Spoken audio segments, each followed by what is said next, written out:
Okay, it looks like we are live. Hey everybody, it's Anne from theDr.com. Just want to give you a quick note. Dr. Tom will be on tonight. He's stuck in a little bit of traffic, so he'll join us as soon as we can. But I wanted to get started with our very special guest, Dr. Rodger. And just as Dr. Tom does every week, I don't want to screw up any information about the doc here. So let me go ahead and read the bio and introduce him a little bit formally. So Dr. Rodger Murphree is a chiropractic physician, a board certified specialist, and an internationally recognized fibromyalgia expert. That happens to be our topic today. His Murphree Method, a combination of functional and orthomolecular medicine, has helped thousands of patients get healthy and feel good again. He is the author of Treating and Beating Fibromyalgia. I'm sure you can find it on Amazon somewhere. And Chronic Fatigue Syndrome, Treating and Beating Anxiety and Depression with Orthomolecular Medicine and Heart Disease. What your doctor won't tell you. Well, that sounds really interesting. Dr. Murphree maintains a busy telemedicine practice, is a frequent guest on local and national radio and television networks, and of course here on Facebook today, and writes for several professional and public health related publications. His articles have appeared in the Washington Post, as well as peer-reviewed professional journals, including Townsend Letter for Doctors and Patients, Chiropractic Economics, Alternative Fibromyalgia News Magazine, and the American Chiropractor and Nutri-News. So you can find out more information or contact Dr. Murphree or Dr. Rodger through his website, which is yourfibrodoctor.com. Welcome, Doc. How are you today? Good. That's a long bio. I think I need to shorten that bio. That's a mouthful. That's probably your short bio. I just wanted to make sure everyone knew about all of your accomplishments. But we're so excited to have you here and talk about your newest project. Tell us a little bit about that. And I'm really excited to be here too. I'm a big fan of Dr. Tom. He's a wonderful human being, great doctor. And so I'm really honored to be here. But I'm here to really talk about my favorite subject, which is fibromyalgia.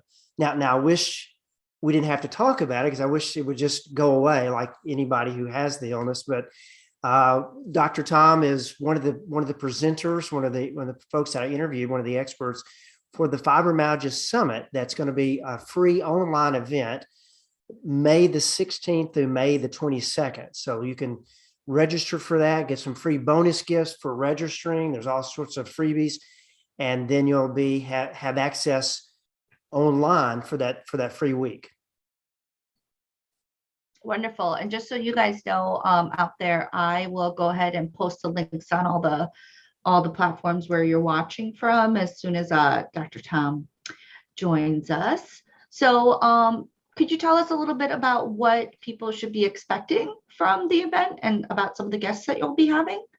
Absolutely. So, fibromyalgia, there's a lot of misinformation, misunderstandings about fibromyalgia. A lot of people probably don't even know what that term is. So I guess probably what I should do is go ahead and just share with you what is fibromyalgia. Hey, Tom. So fibromyalgia is a syndrome. It's a group of symptoms that people have in common, and we give it a name called fibromyalgia. But those common symptoms are diffuse, achy, sometimes disabling pain, fatigue, insomnia, irritable bowel syndrome, brain fog. But these symptoms are the common things that we see in fibromyalgia syndrome. So as I mentioned earlier, we've got experts that will be joining me for the summit. Dr. O'Brien is one of those who did an excellent job, I thought, in talking about leaky gut and inflammation. We had a wonderful conversation about that. And there's 28 other experts, I think, that are going to be joining me. And even though it is on fibromyalgia, you don't have to have fibromyalgia to benefit from many of the interviews that are on there, because we have folks that are talking about hypothyroidism, Hashimoto's, irritable bowel, leaky gut, food allergies, mold toxicity issues. There's a whole range of topics that are presented in this summit because those with fibromyalgia not only have the classic symptoms of fibromyalgia, they have a lot of other conditions that are contributing to, or maybe were the trigger for them developing the fibromyalgia in the first place. We must have you on mute. Welcome, Dr. Tom. You are on mute. I saw that. Thank you. Hello, Dr. Murphree. Good to see you again. Again. Hello, everyone. Sorry to be late. Traffic was really bad. And I've just checked into our hotel here in San Jose, capital of Costa Rica, and there were 34 people. I counted them, 34 in line to check in, 34. And I said, oh no, I can't do this. So, but I made it. I'm here and all is well. It's Tuesday, a little after 4 o'clock Pacific, 5 o'clock Mountain, and here in Costa Rica, 7 o'clock New York, East Coast time, midnight in Dublin, 1 a.m. in London and most of Europe, 8:30 and 9:30 a.m. Wednesday morning in Australia. And I've got to check because I never remember New Zealand. I'm sorry, New Zealand. I just don't remember what the time is in New Zealand. 11 a.m. Wednesday morning in New Zealand, 8 p.m. in Rio de Janeiro, and it's Facebook Live. And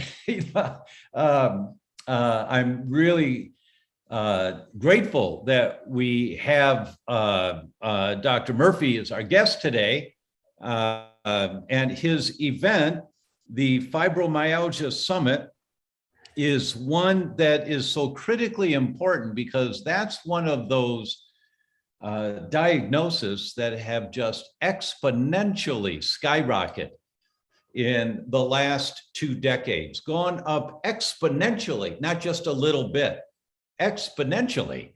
And there's a number of reasons why that happens. They're not unfamiliar to many of the people here who tune in every week. It's the same things that cause the exponential increase in autoimmune diseases, the same type of toxins we're all exposed to, and chemicals in our food and GMO foods and the environment, the air we're breathing. And but when you focus down on fibromyalgia, it's reassuring to know that there is something that can be done about this.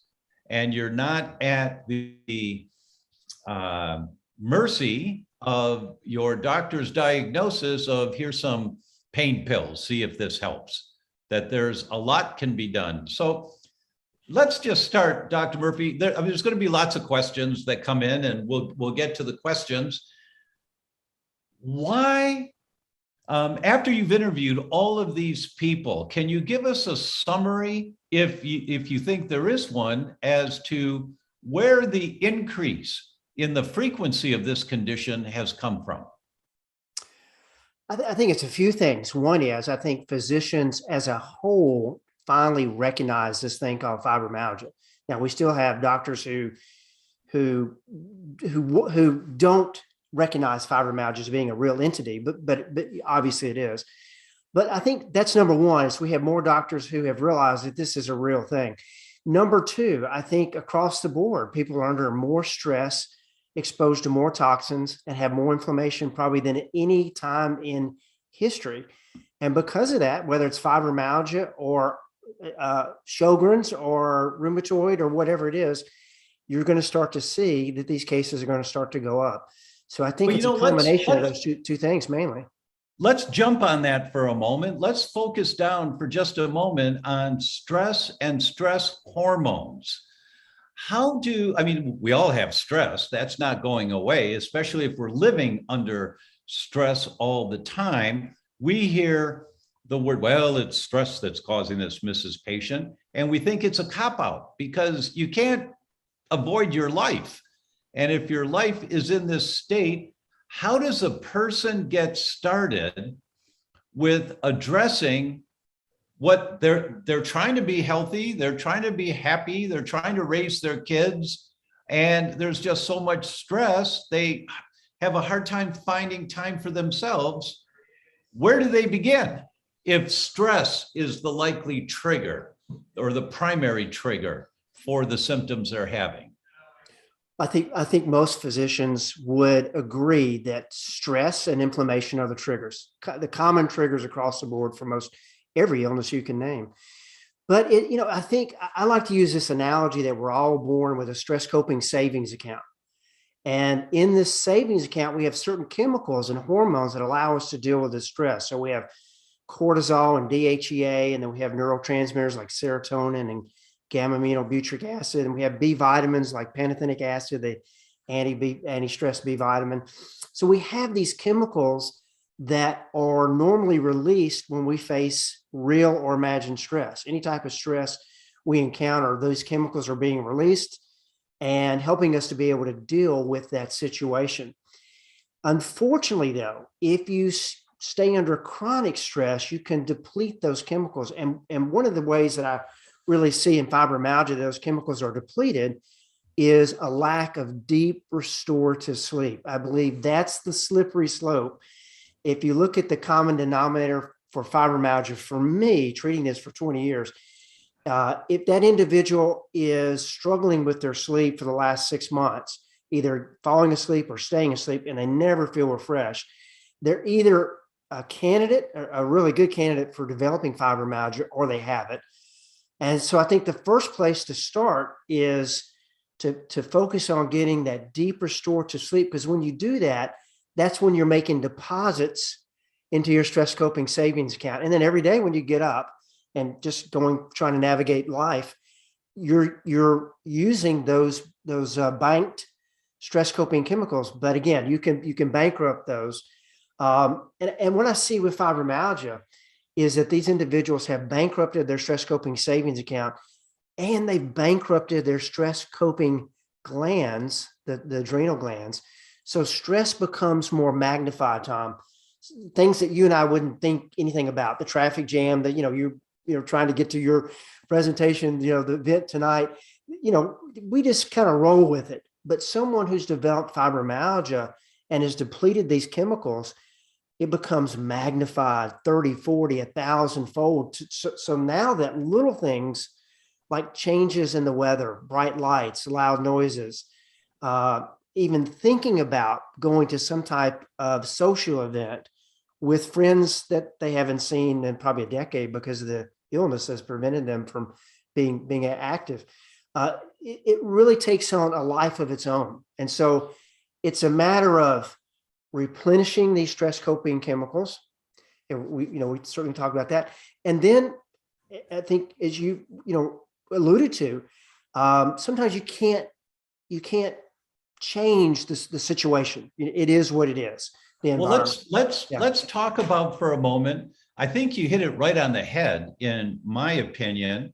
For someone who's overwhelmed with the amount of stress that they have in their lives, and they're stuck and they're just trying to survive and they don't know what to do, where do they start? Your first answer was sleep. Yeah. And you're absolutely right. I agree with that as the primary first step. And because you can't deal with the stress of a teenage child who's not a child anymore, but a teenager. Yeah. You can't get rid of that stress. You can't get rid of what might be a difficult relationship. You can't get rid of a bad boss, but how do you get rid of, or how do you reduce the internal environment that is draining your bank account, as you so vividly and accurately describe? The first place is sleep. That's the very first place, because that's something that everyone can do.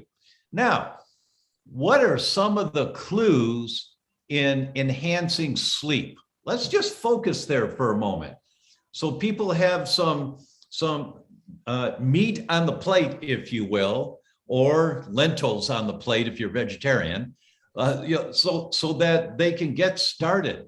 How do you start with developing better sleep habits? Well, first of all, recognizing the importance of getting a good, consistent, good night's sleep. I think if you look at any chronic illness, it doesn't matter whether it's type 2 diabetes, again, fibromyalgia or chronic fatigue syndrome or rheumatoid, it really doesn't matter. You've got to get that good, deep restorative sleep, because that's when the body's repairing itself. So number one is recognizing that it's the importance of it. And then number two is good sleep hygiene. So getting up at the same time every day, preferably getting up and then getting exposed to sunlight, which helps to control our circadian rhythm, our sleep-wake cycle, and our hormones. And then wait. how could someone get exposed to sunlight when they wake up? So good question. Getting, obviously going outside if it's sunny, right? So are getting in a window and I talk about the hour of power. So you may not be able to control your environment, the stressful environment, but you can start to work on how you respond to it. Number one, being aware. Okay. And then taking, first is being aware. Then number two, taking action. And so the hour of power is an hour where you read scripture or you read Wayne Dyer, Joyce Meyer, Zig Ziglar, whomever it is. And maybe you visualize and then just meditate, breathing, deep breaths in, deep breaths out, while you're sitting in a window and you're getting that sunlight. Now, if you're in a climate where you don't have sun, then they make lights, these special seasonal affective disorder targeted lights that you can purchase on Amazon that would help you. But that's how you should start the day. Let's start there. The great suggestion. So I started using the OTT light, OTT, the OTT light. Professor Ott was one of the first people to talk about these full spectrum lights that reproduce, not sunshine, they reproduce a bright sunny day in the shade, because animals hang out in the shade. They don't hang out in the bright sun. And if you hang out in the shade on a bright sunny day, you get all the radiation that you need to make vitamin D and all of the benefits. You don't have to be in the direct hot sun. So if you can get outside in the morning to read scripture, as you say, or a motivation speaker, or, for example, this morning, I got up about 4:30 because it took 4.5 hours to get into the Capitol here, because I'm flying tonight to the US for a speaking tour. I got up at 4:30, and it's magical to get up in the morning before the sun and go outside if the weather allows. It's magical because you see the sky starting to turn and you hear certain birds starting to sing. And then other birds chime in 10 minutes later, and then other birds chime in. And all of a sudden there's a symphony as the light's getting brighter in the sky. And it's a transformative experience if you allow yourself to just sit there and absorb it. And if your weather doesn't allow you to go outside, sitting in a window as being recommended, and reading something that's empowering for you, that's peaceful for you, that starts you on the day. That's the first step in getting your day going. But I'd like to go back on how do we help people get better quality of sleep? How do we help them get to sleep? If that's all they get out of this whole session today, they will never forget this discussion that you and I have had, Dr. Rodger. They'll never forget it because it turned the corner for them. And all of a sudden, they feel more refreshed when they wake up in the morning because they're sleeping better. What are some of the pearls that they can use to get better quality sleep? So we need to realize that your circadian rhythm, your sleep-wake cycle, are controlled by certain hormones, in particular cortisol, which is released in the morning. It should be at its highest in the morning, which gives us energy, mentally and physical energy, and allows us to be able to handle stress. And that cortisol level ebbs and flows throughout the day, but as the day goes on, it should get lower and lower and lower. So by the time bedtime gets here, nightfall, you should see the cortisol start to get at its lowest point. At the same time, as it's getting dark outside, you're seeing your melatonin levels start to raise. So you should be getting sleepier as the night goes on. And unfortunately, though, many people sabotage this because they're surrounded by bright lights and their body doesn't know whether it's nighttime or daytime because of these lights. Let's stay with that for a moment. I'm sorry, but this is such an important concept that people don't understand. It is too, yeah. Absolutely. And every doctor just kind of breezes past because it makes sense to us because we read the science. But for people to understand, as the sun starts to go down at night, the light changes in the sky. As the light changes in the sky, it's going through your eyeballs back into your brain. And the frequency of the light sends different messages back into the brain. And as the frequency of the light gets dimmer and dimmer, it stimulates the pineal gland. It's an area in the brain. And the pineal gland makes more melatonin. Now, the job of melatonin made by the pineal gland is to say, okay, it's nighttime now. Night, night, liver. Night, night, kidneys. Night, night, Gio. It's my son. Night, night, Gio. It's time to go to sleep now. So the whole body, night, night, thyroid, the whole body starts to calm down a little bit by the increase in melatonin that helps relax the body so it's easier to go to sleep. But as Dr. Rodger is saying, when you're watching some cop show at night, or you're watching the 10 o'clock news and who died today and what's going on over there, what's going on over there, and you're watching all this stuff, the light that's coming in, and the lights are on in your living room, the light that's coming through your eyeballs is not saying night, night. It's not saying night, night. How do you expect to go to sleep in 20 minutes? You know, at the end of the news. Okay, I'm going to turn off the television, turn off the lights and go to sleep. Really? Really? That's not basic physiology. It doesn't work that way very well. So what does that mean? It means don't watch the television at night. Yeah. Take a hot bath with a little Epsom salt and then try going to sleep. And all of a sudden you say, wow, I just passed right out last night. Wow, and I slept really good. You'll notice more events like that. That we have to give people some pearls that they can start with that are not too difficult, because all of this bad pathology is going on for us. You know, yeah, we got too much cortisol at night, you know, it's supposed to be going down. And that's true. And if you do the cortisol test, they take saliva samples 4 times during a day, and it should be high in the morning and just start going down, as Dr. Rodger is saying. But for so many people, it's high in the morning and it stays high all day, or it goes up at night because you're more stressed after you watch the 10 o'clock news. You know, so look at the lifestyle that you're living. And as you start to understand the basic physiology, you start to understand, oh, so when the sun goes down, I'm supposed to go down.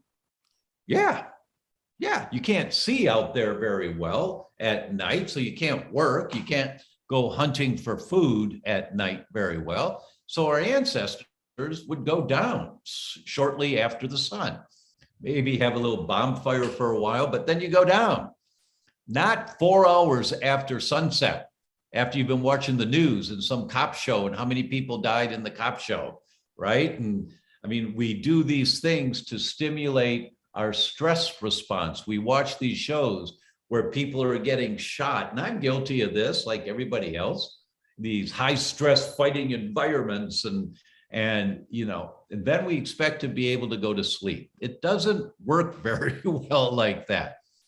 And many of you have heard me say before, you only heal when you sleep.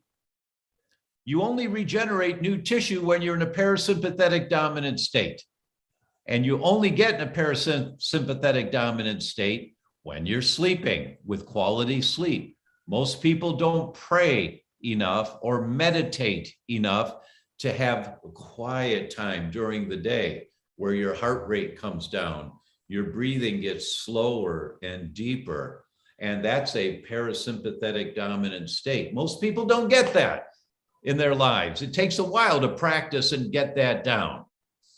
But in the meantime, if we stop doing these sabotages, these things that sabotage us and drain our bank account of our sleep quotient, if I can say it as Dr. Rodger was saying there, then we have a chance to get better sleep. You know, I've been doing that a lot lately. I've been going down with Gio, and thanks for asking the question. Gio's asleep in the car with Marzi. She's sitting out in the car. We're at the hotel. We've just checked in, but Gio fell asleep about half hour ago, Dr. Rodger, usually my son comes on at the beginning of Facebook Lives and says hello. He doesn't say hello, but everybody says hello, sends stars and hearts, and he's looking and he points because he's 15 months old now. But he's asleep in the car. We let him sleep for a while. Then I'll go back out after we're done here and wake him up and take him up to the room. But so the simple things that we can do, like a nice warm bath with some Epsom salts in it, that just relaxes your muscles right away because of the magnesium in the Epsom salts. And it's a relaxing substance. Other things, Dr. Rodger, are there other things inexpensive things that people can take that might help relax them to go to sleep? Well, there's all sorts of supplements and essential oils and of that nature. But one thing I want to point out, and I'm sure this is something that you share too, is that sleep hygiene is where you start. So we've talked a little bit about that. But one thing that I think is sabotages a lot of people's sleep is they don't separate their bedroom from the rest of their house. I mean, the bedroom should be for intimacy and relaxation, and that's it. So if you want to go in your bedroom and read a book, if you're reading it on a Kindle, then you need to have a blue block app on there so you're not getting any of that light that can sabotage the message to the pineal gland. Yeah, let's talk about that for a minute. What's the blue block that you're talking about? Some people have heard of this and blue blockers, and what is that? So you can get those as glasses, and that's kind of how I started. Is they look kind of nerdy, but being on the computer a lot, writing like you do, I really didn't want to have all that exposure from this light that can be damaging. So start off with glasses, but now they actually have apps that you can download for your phone or on your Kindle, your portable device, your iPad, that will block that light that is associated with sabotaging the release of melatonin. That's something that anybody can do So just to be clear, you're saying that the light that comes from a computer screen sabotages your brain's ability to make melatonin. Right. Because the light is not the light of sunset and after sunset going down to stimulate the brain to make the night hormones. Rather, it's the light for brightness and to read by, and that light inhibits your brain in making your sleep hormones. Yes. So there's now an app that you can get, it's probably free, for your phone and for your computer. What's the name of the app? Do you know? There's all sorts of different ones. I can't tell you one right off the top of my head, but there's numerous ones out there, all sorts of options. Okay, so blue blocker. Just look for blue blocker and see what kind of apps you find. But if you have to be on your computer at night, and that's a big if you have to be on your computer at night, get the app that changes the light so there's not as much sabotage going on, so that your brain can make more, and leave the curtains open if you can. So out of your corner of your eye, you see, oh, it's getting dark outside now. And there's some message that will get through to your brain. Another suggestion? Well, I don't, the other thing is you never work in your bedroom. So you don't want to have a desk in there. You don't want to have a computer in there. You don't want to be watching TV in there. And then when you're ready for bed, if you're real sensitive and you know who you are, you should probably just turn off your Wi-Fi, because of the electromagnetic field. For some people, you're very sensitive and it can sabotage your ability to fall asleep and stay asleep. Well, I'm going to challenge you on that one. Who would not benefit from turning off the Wi-Fi at night? Someone who's really lazy and had to go downstairs and do it. But they would benefit, but it would be a little bit of work, right? Right. I see people who have their phone right next to their bed, and in the middle of the night when they wake up to go to the bathroom, they're scrolling through email or their text. Yeah. Goodness sake, get all the electronics out of your bedroom. Yeah. Yeah. And if you're really struggling with your sleep, then you need to knock out blinds that really will not let any light come in if you're one of those individuals, or you can start with a sleep mask. Right. Yeah. Right. Now, some of our guests will remember we had an interview with Fran Drescher, the nanny. Gosh, almost 2 years ago now, I think, or maybe more.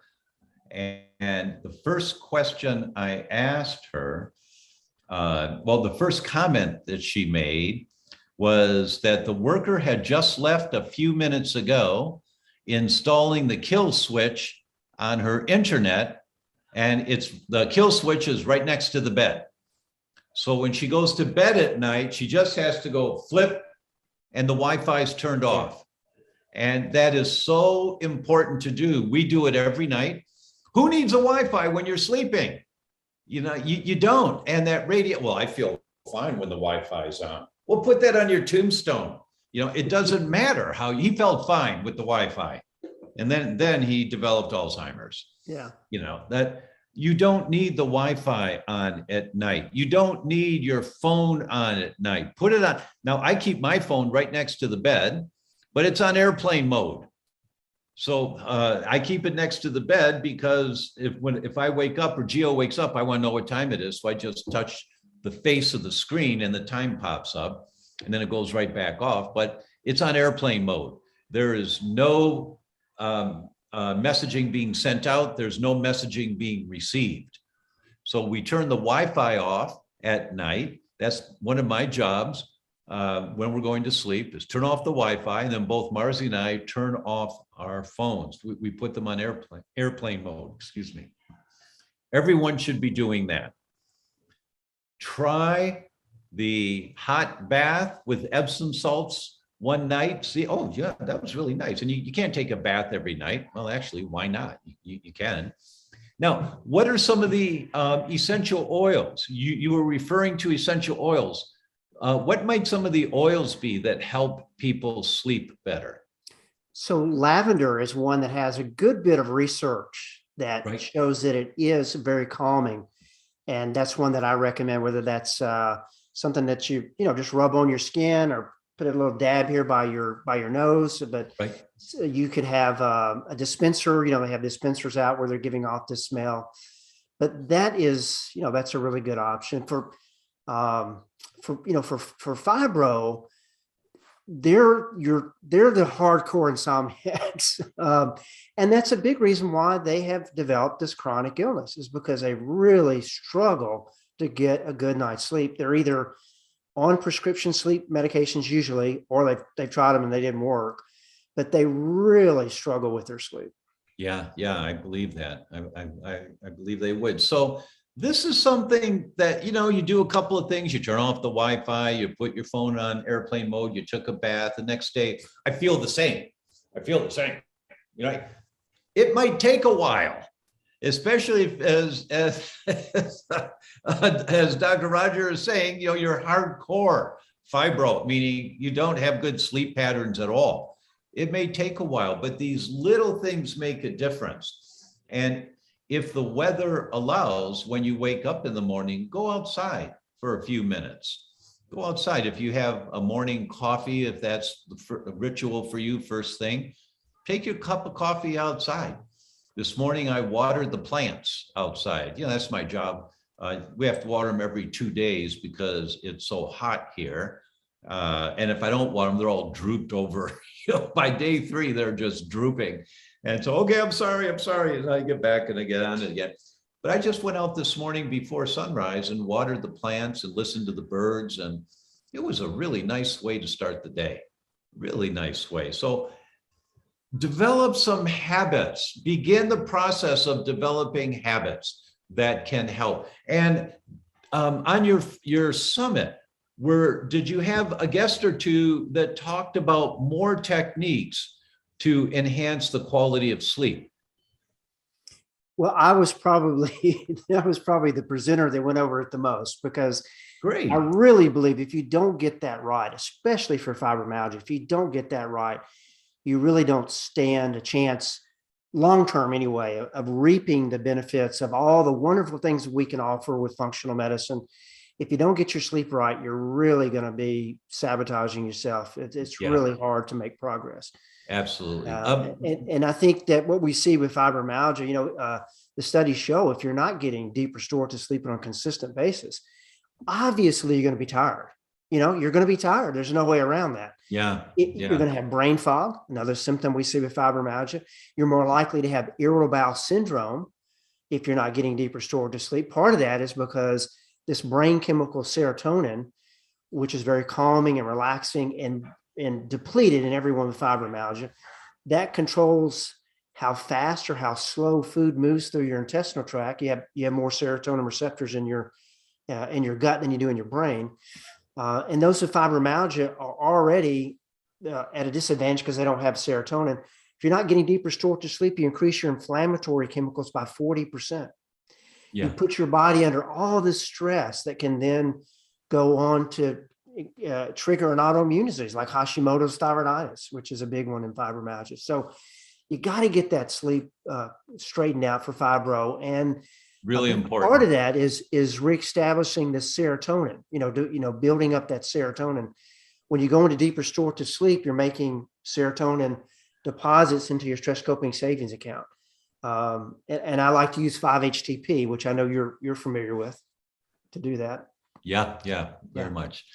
We've got a number of questions. Let's start with the first one that came in on Facebook, where Shanquilla said, "Love your summits. Wanted to ask what you have found to be the best trauma therapy for young patients to help them find their way back to health." I think deep breathing, just something as simple as learning how to breathe correctly.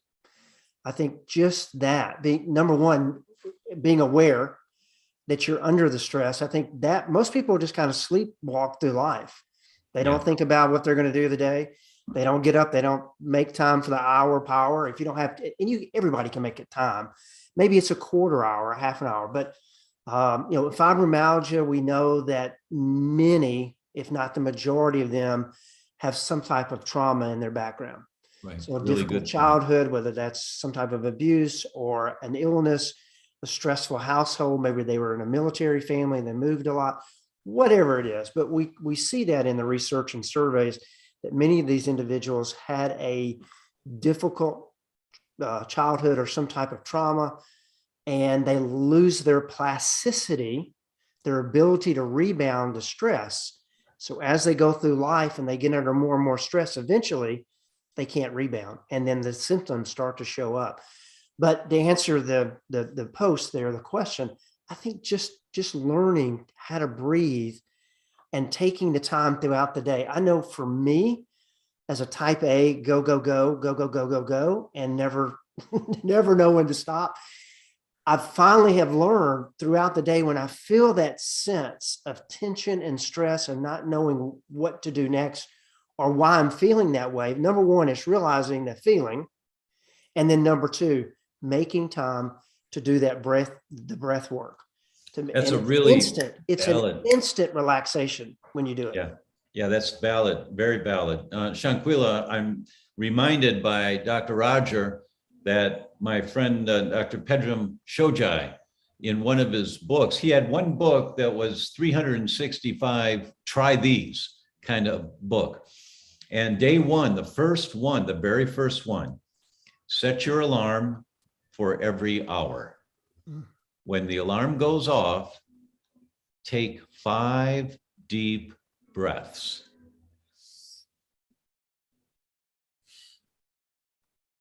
One. Like that, 5 deep breaths will take you 15 to 20 seconds, perhaps, to do that. And then go back to what you're doing. Doesn't matter what you're doing. You can be driving, you can be taking a shower, it doesn't matter. Just take 5 deep breaths. In an hour, do it again. In an hour, do it again. And in one day, you notice the difference in how you feel. You're much closer to a parasympathetic dominant state, which is when you heal and healing hormones come out. And all of the benefits of being in parasympathetic dominance occur when your pulse slows down a little bit, your breathing's a little bit deeper, more relaxed. So set your alarm for every hour. At the end of the day, when you go to sleep, turn the alarm off. Tomorrow morning, do it again. Every waking hour, take 5 breaths. Simple as can be, doesn't cost anything. And this can really help your patients who have a traumatic past to be able to stay centered in their reality right now and not regress into that panic fear all the time. Next question, also from Facebook, is by Maggie. What's your opinion of taking CBD with 0.8 THC for sleep? I think it could be helpful. CBD is not, the end all be all for everything that it's promoted to be. It's a fad, but there is some truth in that fad. And I have a lot of patients on CBD for pain as well as for sleep. For fibromyalgia, though, you don't have you could have a CBD deficiency because your endocannabinoid system, which is a kind of a yin yang, it could be off. So, it can be careful how I say that. And fibro, they're deficient in a brain chemical called serotonin.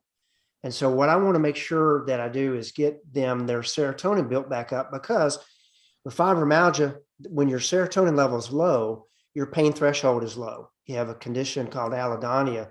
So pain is magnified. As we raise that serotonin level, their pain threshold goes up, so they have less pain. Serotonin is the happy hormone. So it helps with low moods, it helps with anxiety, helps with IBS, as I mentioned earlier, helps with mental clarity. But in relationship to sleep, the importance is that it increases your natural sleep hormone melatonin by 200%. Serotonin doesn't come from Prozac, doesn't come from an antidepressant. It should come from the amino acid tryptophan that we get in protein. When we eat a protein food, it should have tryptophan in there, essential amino acid, meaning that you have to get into your diet, your body can't make it. And then that tryptophan that we get in our food turns into 5-hydroxytryptophan, which combined with B vitamins and vitamin C and magnesium turns into serotonin. So you don't have a Celexa or Lexapro deficiency, but you could have a tryptophan deficiency or B vitamin deficiency or magnesium deficiency or all of those, so that you're not making the serotonin that you need. So for fibro, it's a little bit different in that I want them to start with 5-HTP, take that at bedtime. And then if that doesn't work, then we would add some melatonin to go with that. That's a good suggestion. And I would second that suggestion about starting with 5-HTP. It's inexpensive, it's safe, have been using it for 30, 40 years. I mean, very safe to use. 5-HTP. It's not difficult to find that one at all. Another one that you can use that's very helpful is kava. Yeah. Kava is an herb that comes out of the Polynesian islands, legal. It's not hallucinogenic, but it's very relaxing. And it's been known for, I don't know how many hundreds of years. Yeah. There's a Polynesian motto that says, where there is kava, there is no war. That people are more relaxed, they're a little easier going. They're a little more win-win, you and me versus you or me. So kava, and we'll put a link in here for you for noble kava. It's the highest grade of kava possible, that has all of the 18 components that can be in kava. Noble kava's got them all. They're called kava lactones, and it's got it all. It's worth getting a bottle and trying it. First thing, in my opinion, is a hot bath with Epsom salt. Relax your muscles. Along with that first thing, because I'll just say, no, this is the first thing. Turn off the television. Yeah. Stop feeding your brain with all of the stress at night. But then 5-HTP is really great. And Kava, no, Kava Light is the name of the product. That's Noble Kava, the very best. Comes from the Garden Island of Fiji. It's the very best. But those are a couple of things that you can do that can help. The next question is from Jane on Zoom. Can fibromyalgia cause swelling and pain in the upper arms and shoulders, and also make it impossible to put your arm behind your own back? Well, here's the thing about fibromyalgia. It's just a name. So fibromyalgia doesn't cause anything. It's a name given to describe a group of common symptoms. What you're sharing with me about the swelling is not classic fibromyalgia, but you could have fibromyalgia and you can have tendonitis. You can have fibromyalgia, the common symptoms, along with rheumatoid or type 2 diabetes. That's so in and of itself, I don't associate fibromyalgia and swelling or lack of range of motion, although it is very uncomfortable to have fibromyalgia and try to move sometimes just because of the amount of inflammation that you have in your soft tissue. Jane, what you're describing is a mechanical problem. Yeah.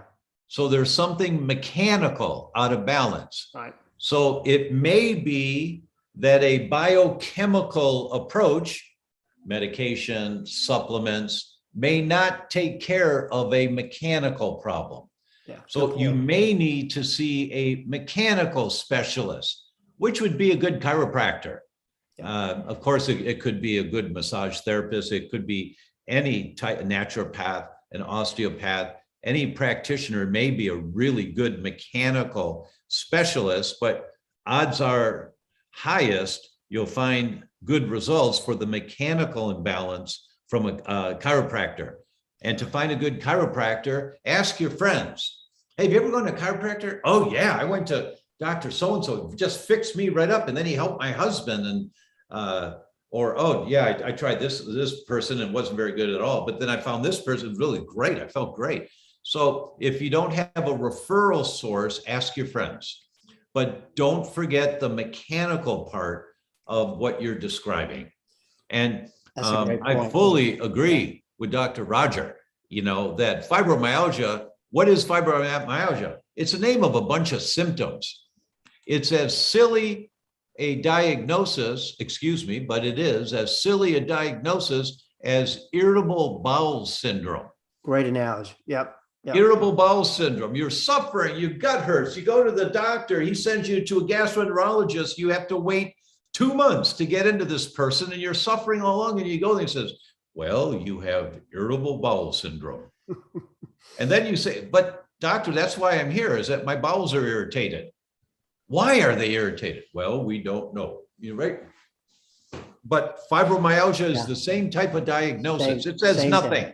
Right. It just says that the fibrous tissue, the muscles, the tendons, the ligaments, they hurt. Right. That's all. Myalgia, it hurts. Yeah. My muscles hurt. That's all it says. It doesn't say anything about why. And that's why this summit is so important. And we're posting the link again here for the summit, that you guys should register for the summit tonight. And then you'll see all of the speakers, and nobody's got time to watch 30 different interviews. But you may see the title of an interview or the picture of the person being interviewed that said, oh, I really want to listen to that one, whatever it is. And, you'll see my picture and you'll say, oh, I'm not going to go listen to that guy. But, you got to listen now. Yours was a great interview. Yeah. Thanks, Rodger. But my point is, you don't have to commit to watching every single one to register for the event. When you register, it just gives you the opportunity to see who's being interviewed and what topics are they talking about. Yeah. And you can watch them for free. Yeah. I mean, it doesn't get any easier than that. I'm on a lot of these summits now, and I know you're on a lot of summits. You do a lot of speaking engagements. But the great thing about these summits, though, is all the freebies that you get. So whether it's this summit or others, when you register, you get a free ebook on whatever it is, or recipes. In this case, we get free reports on your thyroid, how to uncover a hidden thyroid illness, or how adrenal fatigue, everything you want to know about adrenal fatigue and how to manage stress, and then a good night's sleep. So on this one, we're talking about sleep. There's actually put together a report about the importance of consistent, deep delta wave sleep in fibromyalgia. It's all about sleep hygiene and then what supplement protocols to use. So anytime you see some of these summits, take advantage by registering and getting the freebies, whether you can watch the presentations or not. Yeah, yeah. Mary on Zoom has a question. I've heard Dr. Murphy speak a lot about this issue and have paid close attention to all he has had to say about deep restorative sleep. I followed all the sleep hygiene suggestions and still have not consistently gotten deep sleep. Sounds like sometimes she is, sometimes not. Are supplements now the way to go? Should one get hormone testing to narrow down what might be going on? Thank you. Love these webinars. Thank you, Mary. Dr. Murphy. Well, as I said, I have a lot of hardcore insomniacs that I work with. And I do think you start naturally. You start with sleep hygiene. Dr. O'Brien is talking about Epsom salt baths, which I think is an easy, healthy thing to do. Doesn't have any side effects. You start with the natural things first and you try those protocols, and then push comes to shove. Then you have to start looking at what are other options. So whether that's CBD with 0.03% THC, or that's actually a medical marijuana prescription, whatever it is, you've got to get deep restorative sleep. And we know, and this is not to scare anybody or make anybody feel bad, but we know from the studies, studies came out here from Wake Forest just a few years ago that showed that anybody taking prescription sleep medications increase the risk of death by all causes by 5-fold. Now, again, that's not to scare anybody. It's just that now, if you know that, you're going to look for natural options. But push comes to shove. If you try everything that you can find naturally, you've put in the work, you're proactive, you're listening to the webinars, you're reading the books, you're doing everything you can to learn what you can do naturally for your sleep, and you come to a dead end, that's when you're going to have to look at something like, trazodone or something. There is a time and a place for these medications, but they need to be the last resort. Yeah, I agree with everything Dr. Murphy just said. And I would include, if you are taking the medications to help you sleep better, if they're working, great. If they're not working, don't take them. Yeah. So you ask the doctor writing the prescription, how long before I should notice these are helping? And then whatever that time frame is, if they're helping, great. But you don't live on the medication. You continue to explore, what have I missed? What is it that I have not uncovered yet that's affecting my sleep? If you need the medications, you take them. It's really important that your body functions adequately. Priscilla has a question here on Facebook. I have celiac disease and have read that 5-HTP is not recommended. I also have fibromyalgia. Please comment on the use of 5-HTP under these circumstances. There's absolutely no reason in the world why you can't take 5-HTP. And I'll go toe-to-toe with anyone about celiac disease and 5-HTP. I don't know if you know, Priscilla, but I have spent decades studying wheat-related disorders and how to deal with wheat-related disorders, including celiac disease. There is nothing in 5-HTP that's contraindicated in celiac. However, there are some supplements that have wheat in them as a filler. And if you've got wheat starch in a 5-HTP supplement, you can't take that product. But it's not the 5-HTP, it's the cheap fillers they use to fill the product with to make the tablet. Right? So just read the label really clearly to make sure there's no wheat in it. Suzanne on Zoom says, I wear blue blocker glasses. Is that okay? Absolutely. Yeah. Agreed. I highly recommend that. Yeah. Barbara on Facebook says, can you benefit from sun through a window? Yes, absolutely. Yeah. And well, the answer is it depends. There's windows now that block UVA and UVB. And I guess you're right about that. Absolutely. You know what? Yeah. I hadn't thought about and because that's a technology thing, you know, it keeps the house a little cooler. So the inside of the house doesn't heat up as much, but it blocks all the benefits of the sun. It used to be, you know, when I was an infant and Dr. Rodger wasn't far behind me in that one, you know, so we both been around for a while. But if the baby was a little yellow at birth, they put the baby in a window inside a house or inside the hospital room, wearing a diaper, but nothing else. And they're in the window.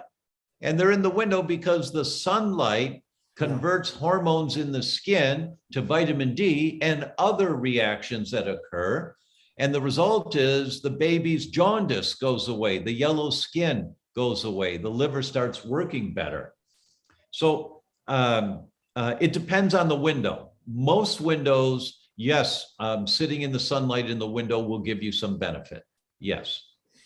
So I live in a house that's built in 1910, a historic house here in Birmingham, Alabama. And when the wind blows, you can feel your hair go back. You know, that's so we don't have that problem. We don't have the sun and the wind and the cold comes through the window panes for sure. Yeah. I had the same experience when I lived in Chicago. I lived on Lake Michigan. And in the winter, when the wind was howling, you could put your hand up to a light switch and feel the cold air coming through. Those old buildings had very good ventilation, not very good insulation. Yeah. Shanquila asks, is CBD safe for kids, or what age and older is it appropriate for? You know, to me, CBD is a natural product. It's something that, you know, we have an endocannabinoid system inside of us that we didn't realize we had until the last decade or so. I mean, there hadn't been much written about it anyway.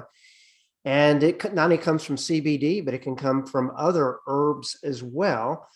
And as long as it doesn't have THC in it, and you can find it without THC, it's easy to do, then I don't see any reason why it would be contraindicated to use for a child.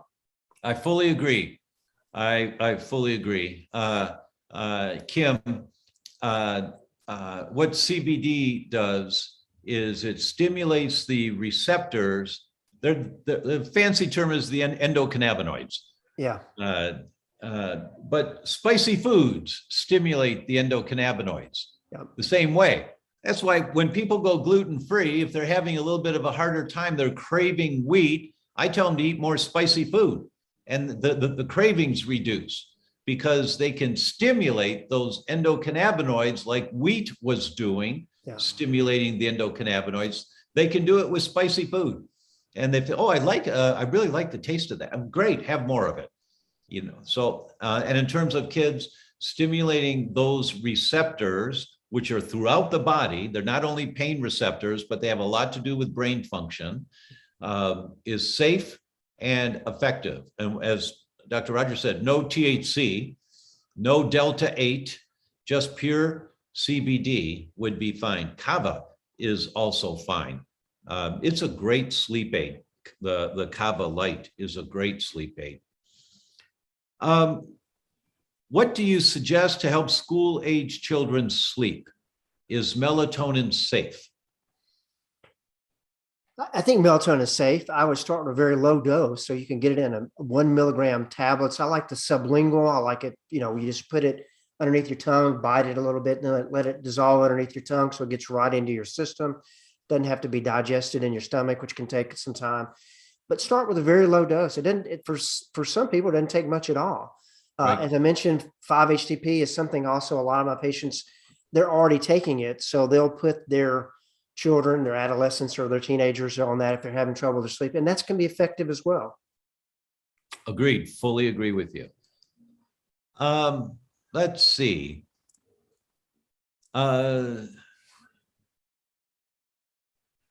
Suz is asking, can more people address Ehlers-Danlos and the gut, please?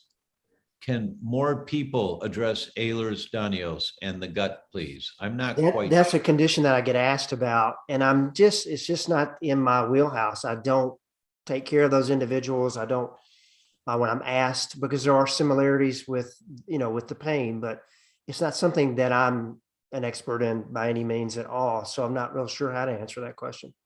Yeah, I agree. The one thing that I can tell you about it is that it's an inflammatory disease. Yeah. And so the whole concept that you hear us talk about every week is, where is the inflammation coming from? Yeah. Now, and it's a genetic disorder.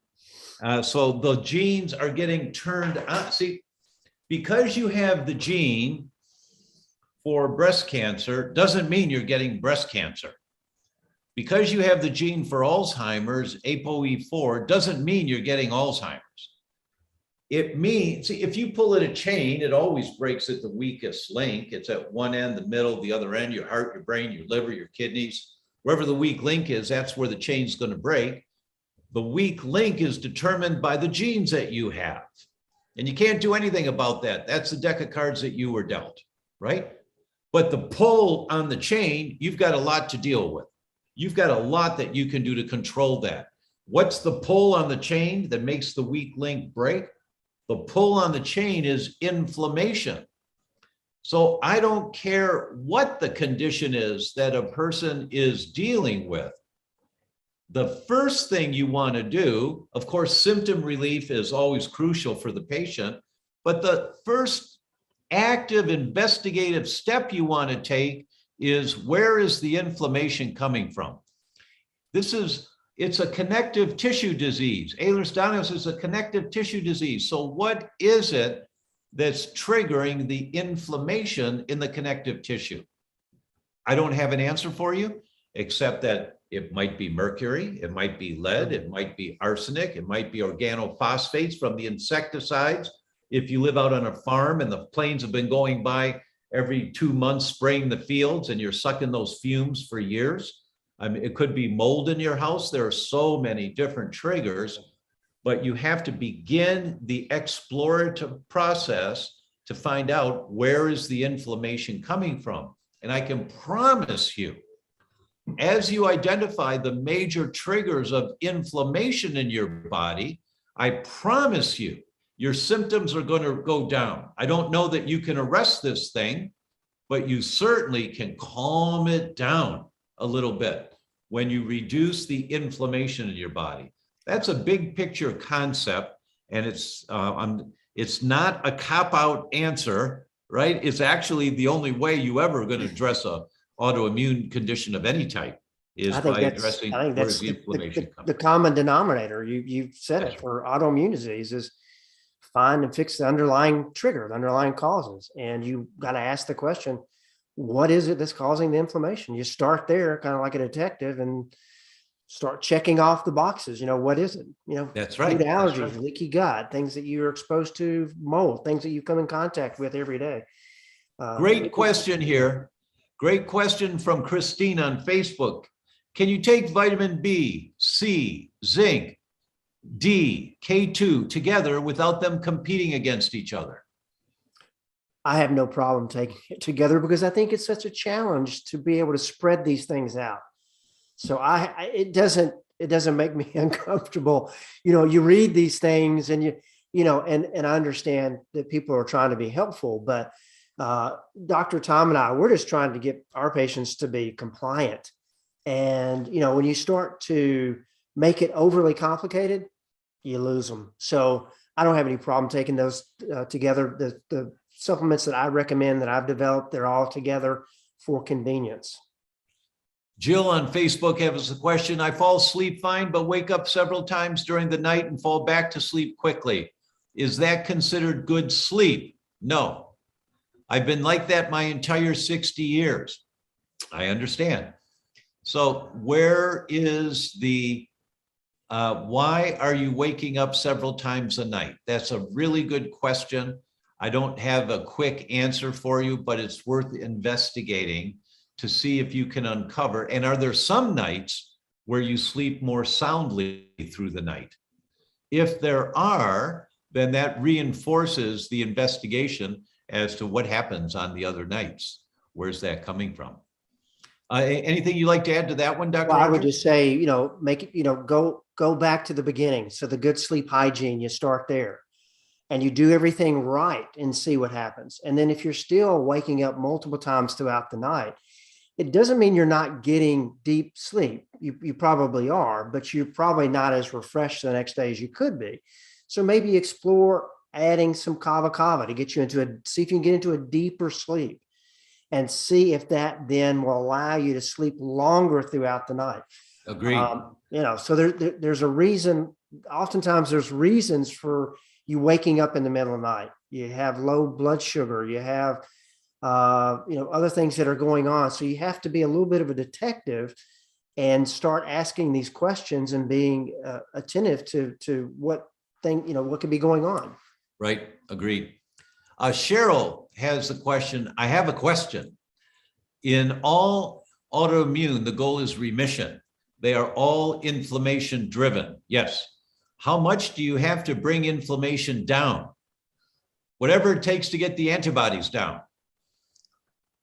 How much should you bring it down so your body can function normally? You need the antibodies to normal level. Anything above normal, by definition, you're killing off more cells than you're making. Yeah. That's why it's registered as high. So that's a deficit. That's going the wrong direction. So you need normal levels of antibodies. That means you're making as many new cells of your thyroid as the antibodies are getting rid of the old and damaged cells of your thyroid or your adrenals or your brain, whatever it is. So the antibodies are the gauge on the dashboard of your body.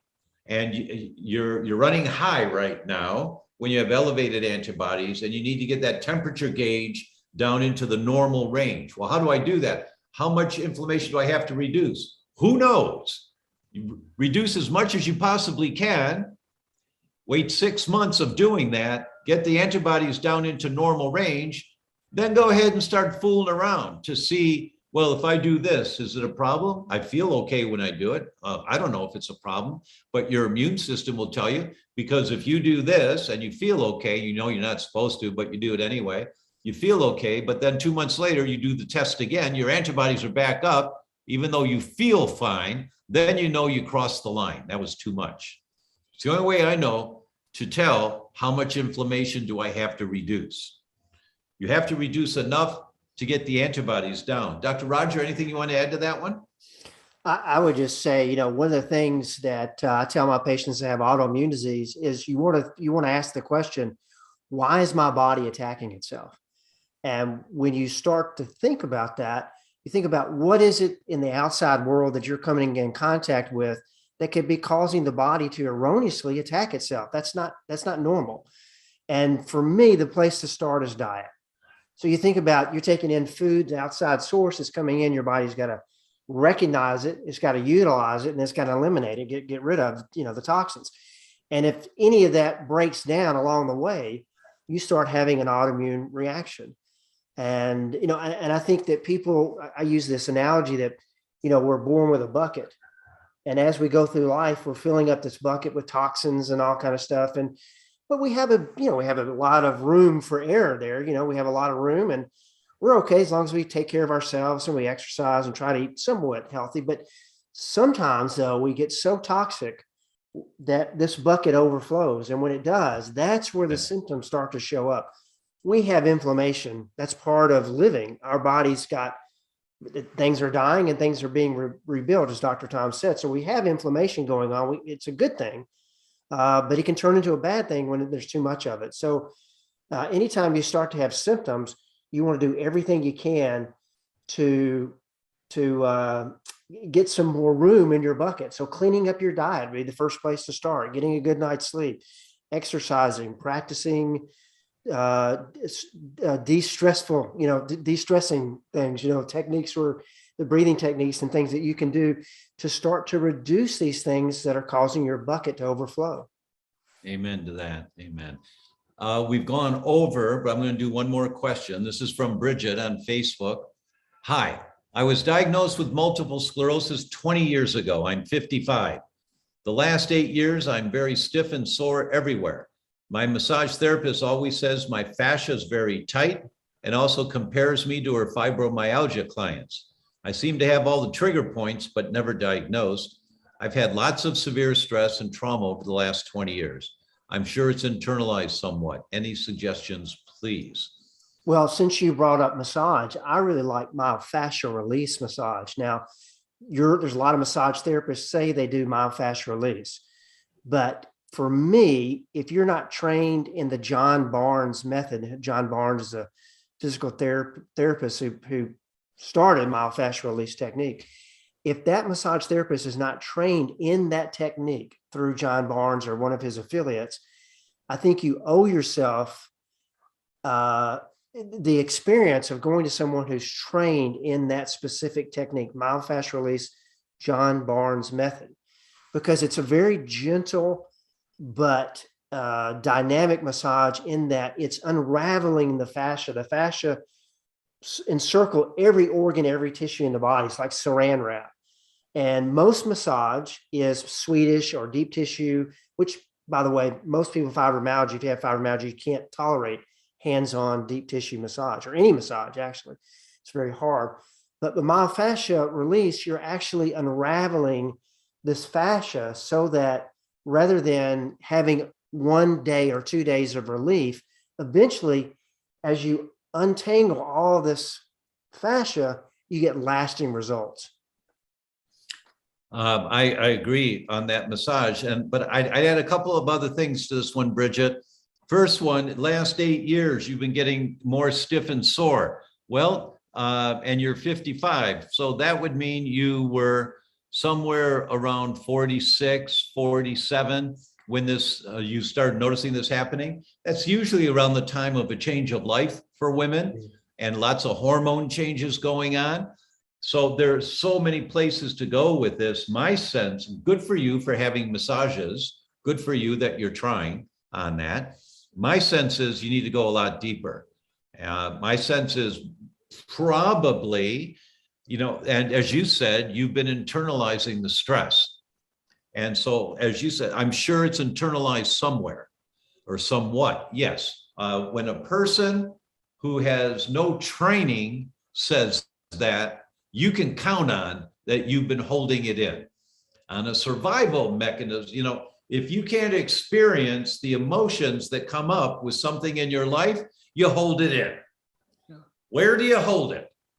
Well, it's got to be held somewhere, right? And for you, it might be in your fascia and this tightness that you're holding on. I'm not sure because I don't know your whole history and I can't diagnose you, but I would strongly suggest you take a look at Dr. Martina Finnerty, her site, Martina Finnerty, Finnerty. She is in Ireland, in a village in Ireland, and she is a remarkable therapist that works with people to get them past, Marzi did a lot of work with Dr. Finnerty. And I heard her describe the work the other day, and I thought, that's just brilliant. She said, when you sit with therapists and you're talking to a therapist about something and you bring up the stressful events that have occurred, you're talking about your life and what you've seen of what's happened in your life from your point of view. And we all know that sometimes our point of view is not always accurate, that we see things through our own eyes. She said, but what Dr. Finnerty does is she takes you beyond your periphery so that you're out here. You see all of this and all of this in a very safe place inside of yourself. This is a private Zoom call with her. And you see this area that's outside your periphery that you never realized was going on for you. And just by the language of your question, my sense is you're holding it in, and that a little bigger view might be really helpful for you. All right, everyone, we've gone over. I'm sorry, and I'm not. It's fun, and this is so much fun with you, Dr. Rodger. And everyone, please register for this event, and then look at the speakers. You may watch one, you may watch 9, whatever. But you register, it gives you the option to watch whatever you want to here. And thank you all so very much, Dr. Rodger. Thank you so very much for your time and for your knowledge and for putting on this summit, which is going to help tens of thousands of people get a little more clarity on how they can be healthier, and we all can move forward in saving the planet. So thank you so very much. Thank you so much for everything you do. And it's always great to spend time with you. So this has been a lot of fun for me. I really appreciate it. All right, everyone. We'll see you next week.